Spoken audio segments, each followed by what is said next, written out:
Funko just hired a brand new chief commercial officer who previously worked at big companies like Hasbro and Crunchyroll, and this is to help Funko increase sales and their reach around the world. Hey everyone, welcome back to a new video. I do hope you're enjoying your day today. So a little bit of a Funko news update within the company. They did actually get a new hire who starts August 24th. And that is Kristin Hamilton here. She actually had like 15 years over at Hasbro previously. Then she went to Crunchyroll for a few years. I actually find this very interesting because Funko's been heavily focused on their DTC, which means direct to consumer. And if you don't know what that means, basically it's where they sell directly to you and directly to me. So essentially it's where they kind of cut out places like GameStop, Walmart, Chalice Collectibles, Hot Topic, all of these big companies that you know and you maybe regularly buy from. It's where they put everything on their website or their retail stores or their events. And those retail stores get cut out in efforts to save money and kind of make more money. And why I find that personally interesting is because I think there's just a lot of pros and cons to the whole thing. Now, lately though, in the last few years, this has actually been very beneficial to Funko because as of 2025, 26% of their sales were direct to consumer related, which is actually pretty good. But obviously with them hiring Kristin here, they're looking to increase that even more now. Okay, so I do want to read a little bit about Kristin here in this article from Business Wire, and then we're going to move on to the pros and cons I was talking about with this whole direct to consumer thing. So this is what Josh Simon said specifically in their previous earnings call.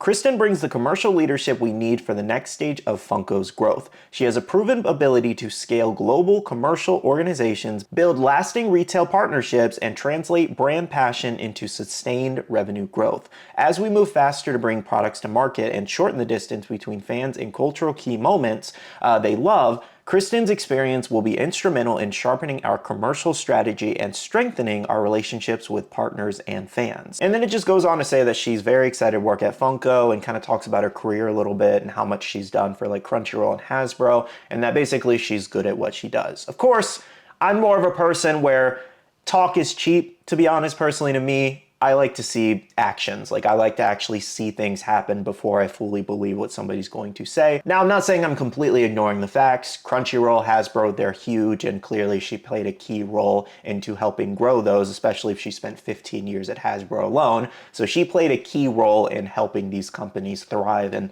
turn them into what they are today. Not saying every business decision at those companies were great, but you get what I mean. That aside though, Funko's been going through senior staff a lot in the last few years, so I'm just hoping that she is actually here to properly fix things. Her ideas really work and they do help Funko as a company, and she doesn't just get replaced in a year, Now, as to the specific reasons that she is here now working at Funko, again, starting later this month, she wants to help Funko grow as a company globally. That means getting more reach in their different markets, like Europe and Asia are some of their biggest ones, especially Europe. That's where they've been trying to grow the most, I do feel like. And then she's also here to help grow direct to consumer sales. As I said, that cuts out all the other retailers that you used to going to, and you just go directly to Funko to buy things. Now, Funko's done a lot in the last 2 years to try to just grab you specifically as a customer versus going over to Walmart or Hot Topic, for example. Things like the fan reward system, obviously, where you get free rewards points, answering questions, their little quizzes and all that, but you also get points for every purchase you make. And those points turn into redemption things for their limited edition releases, or they turn into discounts. You can do donations through those.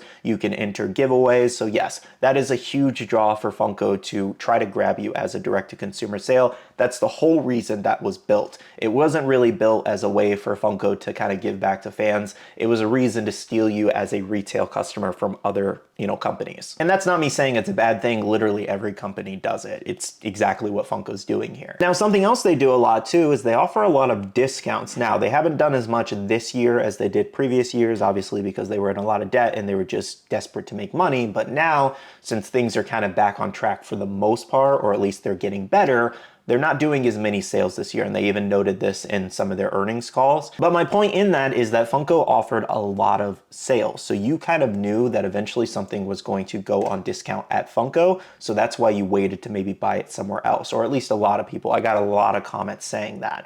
Something else you got to consider is places like Chalice Collectibles or Toy Temple or, AAA Anime, when they sold their exclusives to Entertainment Earth or whatever. all these other retail partners would actually sell their exclusives higher. Like Entertainment Earth sells theirs for around $17 if I'm not mistaken. Chalice, Toy Temple, they do theirs for $20. If you wait like 1 or 2 months, you actually save $5, or you save that $2 because Funko sells them all at $15 on their website. So again, these are different things that Funko's doing to actively entice you as a retail customer, trying to take you away from the other retail partners. And this all leads to increasing sales. And like I said, with cutting out the retail partners, they don't have to sell it to them at a discount, for example, where, you know, places like Hot Topic have to make money on the product. Funko gets the full profit. There's no logistics really in the way of that. I mean, there's other logistics within the company, but as in you don't have to, you know, coordinate when they're coming to pick up a pallet or how much stock this is. You don't have to sit in those meetings, for example. Funko's just putting it up on their website and selling it that way versus going through all of these retail channels and making all these deals. Another big thing you have to consider is that when Funko kind of sells every retailer exclusive on their website, it gives you one central location where you can buy everything. You don't have to pay shipping in a million different places. And again, you have that free shipping threshold at $65. So if you need a Walmart exclusive, a Chalice exclusive, a Hot Topic exclusive, and a Funko exclusive, you can buy them all from the same place and then, you know, get that free shipping and you get the fan rewards points. So yes, there's many pros to going direct to consumer specifically. It's making them more money and there's less logistics involved on the retailer, you know, partner side. However, with those pros comes many cons. One of the biggest cons being them hurting their retailer, you know, relationships. Because you have to consider that these retailers also helped build Funko over the years. Without these retailers, Funko would not have had as much reach and kind of growth and advertising to get the company name out there. Because for example, if you're walking into Walmart, you're passing the toys and you see a Funko Pop, they may have never even seen the Funko shop. They've never even heard of a Funko Pop, but they saw it in Walmart and they're like, oh, I kind of want that. That's my favorite character. Let me buy that. Then they do a little bit more research. Now they're buying on Funko.com. So that's one of the important parts about like retailer shelf space and retailer relationships and advertising and getting your product out there. It almost feels like Funko's maybe feels like they're too big for their britches, if you guys know that old expression there, where they're feeling like they just don't need these retailer partners anymore because they've made a lot of money. I don't think that's the case.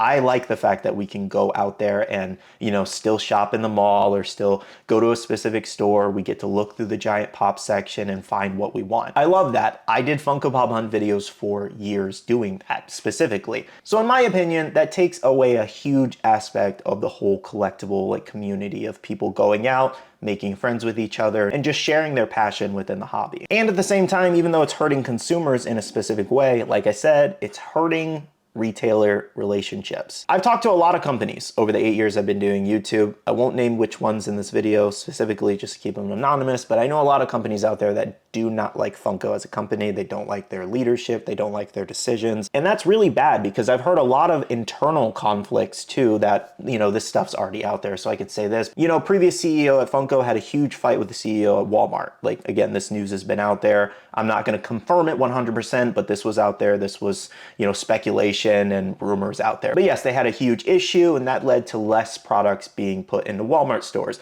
Same thing happened at FYE where less products ended up in FYE stores because CEOs had it out. FYE, Walmart, not happy with Funko as a company, not happy with what they're doing, not happy with their demands or their asks within the store, not happy with them not getting specific exclusives and, you know, products. So genuinely, guys, I do feel like retailer relationships are extremely important. And when you start hurting that relationship, it's only going to hurt Funko's growth in the future, in my opinion anyways. And when you're hurting those relationships, that's actually leading those stores to actually order less from Funko, and Funko actually makes less money in turn, and they can't move as much stock, for example, then they have to put it on the Funko shop and they might get stuck with it. Now, something else I wanted to mention just to throw it out there is that just earlier this year, Funko was actually slapped with a lawsuit about selling like my data and your data over on the Funko shop.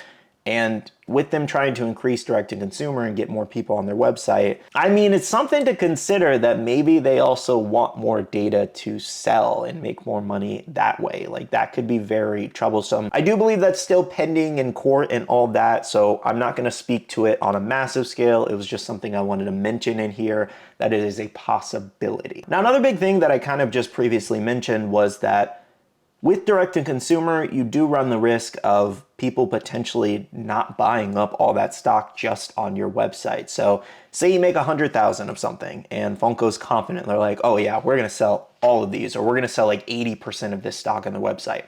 And then they only sell like 50%. And then they didn't sell it to other retailers like Walmart, Target, Hot Topic, Box Lunch.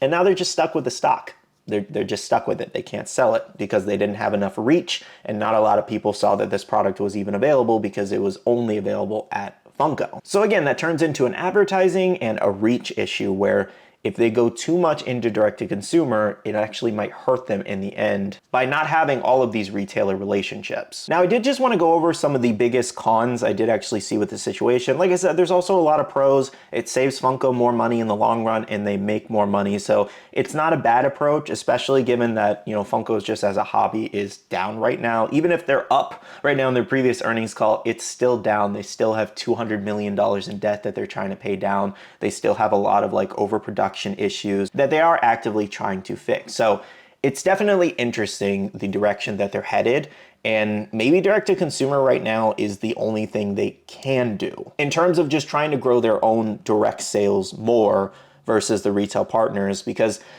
whether we like it or not, unfortunately, we have every company and countries themselves pushing a digital-only future. And even if you consider with this new hire, Kristin Hamilton, that we're talking about in today's video, she came from Crunchyroll. Crunchyroll is owned by Sony, and Sony's literally pushing a digital-only future, especially with their PlayStation consoles, where they're not producing physical games anymore starting in 2028. That's crazy. And something else to consider is Crunchyroll themselves, again, owned by Sony, and they're trying to push a more digital-only storefront, where they don't have to put as many products in retail stores, and they're even locking it behind a subscription-based thing, where you have to be subscribed to Crunchyroll to even access their store. That's insane. That's literally the most ridiculous thing I've ever heard. You now have to pay a subscription to be able to buy things from the company. What in the world is that? If anything, wouldn't that just hurt sales more, given it's not open globally to everybody, just the everyday customer who can't just go on your website and buy it? They have to subscribe to something to buy that thing. They're gonna look somewhere else for that product. But then if Sony starts pulling their products from retailer shelves and you can only buy it from them, it's just gonna leave a bad taste in the customer's mouth, and they're not going to want to buy from you anymore. And the same thing could happen from Funko. Like, what's stopping Funko from eventually going that route where they require you to have subscription to be able to buy certain things on their website? So that's where it comes to us as consumers, where we have to hold a company like that accountable and speak with your wallet if we don't like decisions. Because just me making this video or anybody talking about it on, you know, Twitter, YouTube, Instagram, whatever, that doesn't really do a lot. Unless you're on a global scale and you have tens of millions of people, for example. That's maybe when it's gonna happen with change. But when you're in a specific hobby like Funko, you have to speak with your wallet. That's the only way that they'll actually listen. Anyways though, that's pretty much all I have to say on the topic at hand. Just some pros and cons I wanted to go over with you guys of, you know, this whole situation. I hope Kristin does a great job in growing Funko globally, as well as, you know, helping with the direct to consumer thing. If it makes Funko more money and, you know, it works out to where they still have good retailer relationships, I'm happy with it. Well guys, I want to thank you so much for watching today's video. Hit the like button down below if you did enjoy, as well as leave a comment down below if you agree or disagree and your thoughts on this whole situation. Now, I do want to end off the video here by saying a big shout out to all the awesome Patreon supporters of the channel. You guys are amazing for supporting myself and the channel. If you guys are interested and want to check out the Patreon, the link is down below. We have a Patreon Discord where we share a lot of information, news, restocks, updates, links, and more. And finally, make sure to follow me on all my social medias at Skittlerampage over on Twitter, TikTok, Instagram, and my Facebook page, so you can stay up to date. All right, love you guys. See you guys in the next one. See you guys later. Bye.